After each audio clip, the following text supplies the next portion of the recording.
Hace unos días, en una cafetería del centro, me encontré con un viejo conocido que trabaja en el sector de finanzas tecnológicas.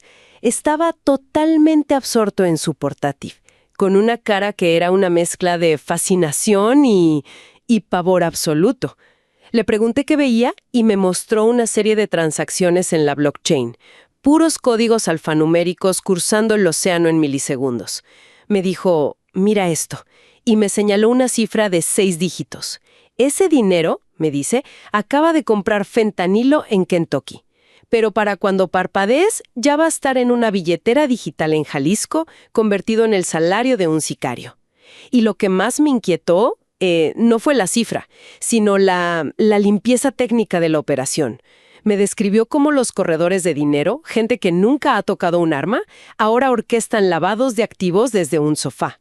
O sea, ya no son camiones llenos de billetes, ahora son criptoactivos indescifrables. Para él, pues era la evolución lógica del mercado.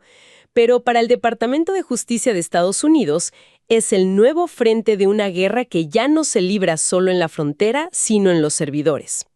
El tono cambió, eso sí, cuando mencioné las extradiciones masivas de la nueva administración de Trump. Mi amigo, que hasta ese momento hablaba con una frialdad casi clínica, se tensó y me susurró. El problema es que estamos persiguiendo fantasmas digitales con leyes de papel. Me explicó que mientras Washington celebra que capturaran a un intermediario, en las sombras de la red ya hay 3 algoritmos nuevos listos para ocupar su lugar.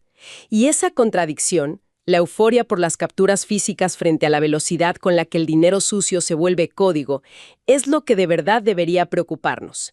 Ya no es solo quién mueve la droga, sino quién logró que el rastro del dinero sea por primera vez prácticamente invisible. ¿Estamos ganando terreno o el crimen organizado se está volviendo más inteligente que el sistema?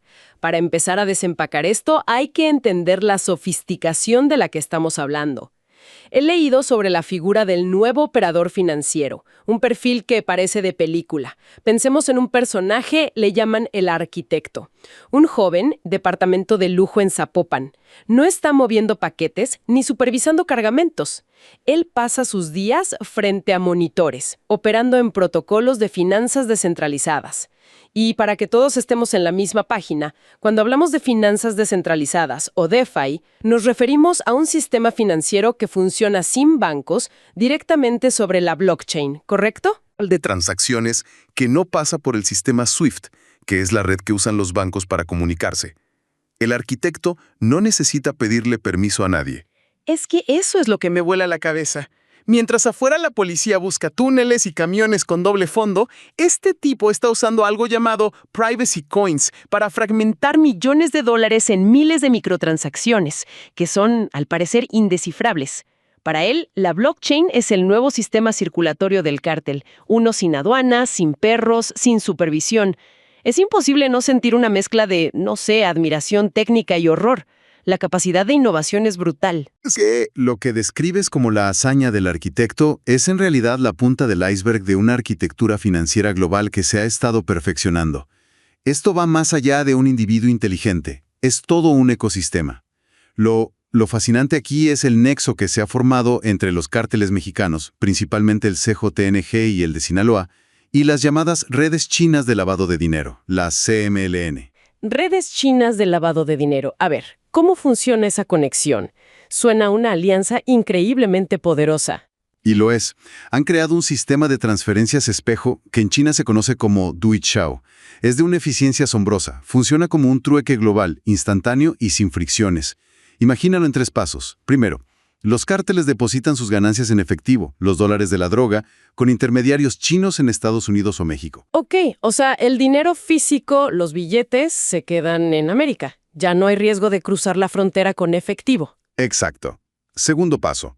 Esos intermediarios chinos usan esos dólares para pagarles a clientes suyos, ciudadanos chinos ricos en América, que quieren sacar su capital de China, evadiendo los controles de su gobierno. Satisfacen una demanda que ya existe. Y el tercer paso, que es simultáneo. Otros intermediarios, pero en China, usan fondos que ya tienen allá, en renminbi, para pagarle a importadores en México que están vinculados al cártel. A ver si entendí bien. El dinero del narco nunca cruza físicamente una frontera. Simplemente se cambia por un capital chino que busca salir de China y que ya está del otro lado del mundo. El valor se transfiere, pero el efectivo no. Exactamente. Y las criptomonedas son el lubricante perfecto para este motor. Específicamente usan criptoactivos como Tether, el USDT, que está anclado al dólar, o Bitcoin para pagar directamente a los proveedores de precursores químicos de fentanilo en China. Cierran el ciclo. Pero aquí es donde entra la genialidad técnica que mencionabas. Se dice que la blockchain es un libro de contabilidad público, ¿no? ¿No debería ser fácil de rastrear?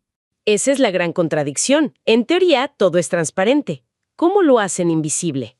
Usan una serie de herramientas de ofuscación. La primera y más común son los mixers o tumblers. Espera, ¿un mixer es como meter tu dinero en una licuadora gigante con el dinero de miles de personas para que al salir ya nadie sepa de quién era cada billete? Es exactamente esa la idea.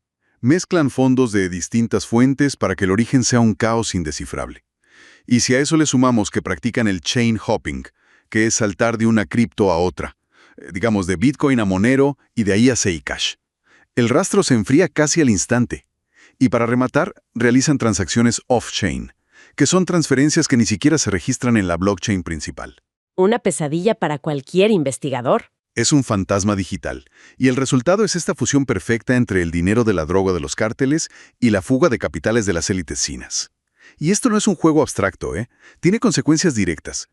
Ese dinero lavado termina distorsionando mercados reales, como el inmobiliario en Vancouver o Los Ángeles, inflando los precios a niveles que expulsan a la gente. Y mientras toda esta guerra financiera invisible se libra en el ciberespacio, en el mundo físico, la respuesta de los estados se siente casi anacrónica. Me topé con un informe que describía las tensiones en los pasillos de la Secretaría de Relaciones Exteriores en la Ciudad de México.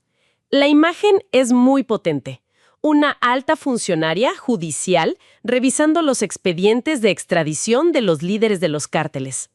Por un lado, ella sabe que entregar a estos hombres a Estados Unidos es visto por muchos como una humillación a la soberanía, una admisión de que el sistema de justicia local no puede con ellos.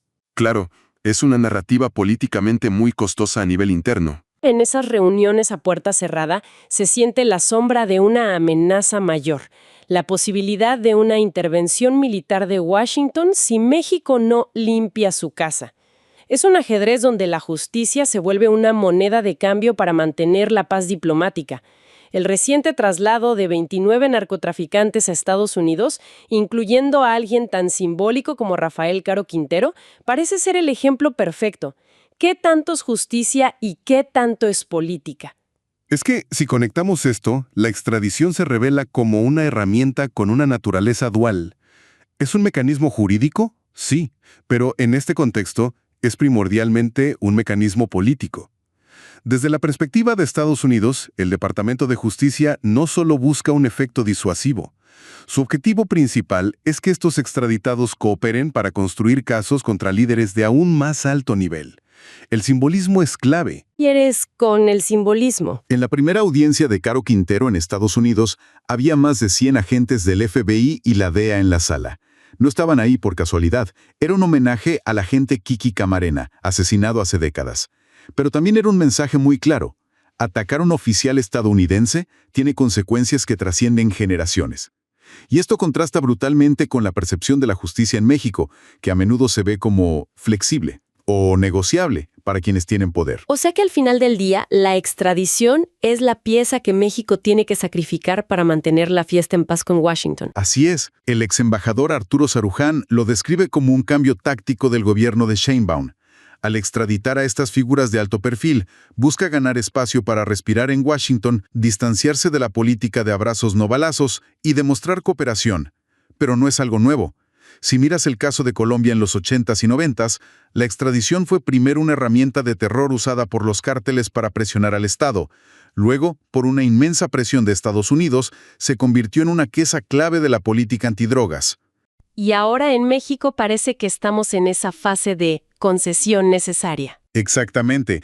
Estas extradiciones, aunque muy controvertidas a nivel nacional, son vistas como concesiones indispensables para mitigar la amenaza de acciones unilaterales de Estados Unidos. Y esa amenaza es muy real, sobre todo después de que los cárteles fueran designados como organizaciones terroristas extranjeras, FTOs, por algunos sectores en Estados Unidos.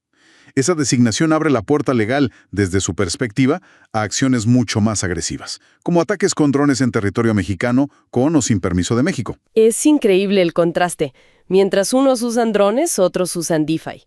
Pero desmantelar estas redes, ya sea por la vía física o la digital, tiene consecuencias imprevistas y profundísimas en el tejido social. Leí sobre un pueblo en el corazón de Michoacán que, durante años, floreció de una manera que nadie podía explicar.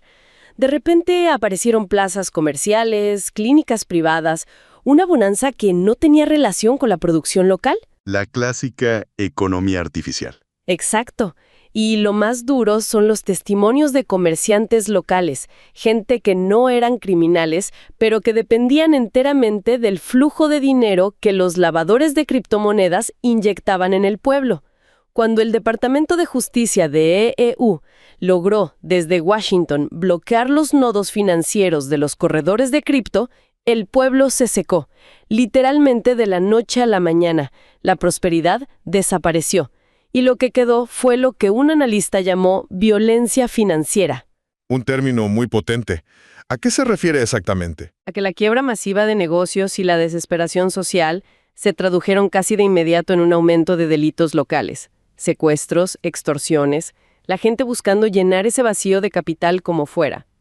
Esta historia me deja con un nudo en el estómago, porque te das cuenta de que no es solo dinero del narco. Es el dinero que, para bien o para mal, mantenía a flote a una comunidad entera. ¿Qué tan profundo es este problema?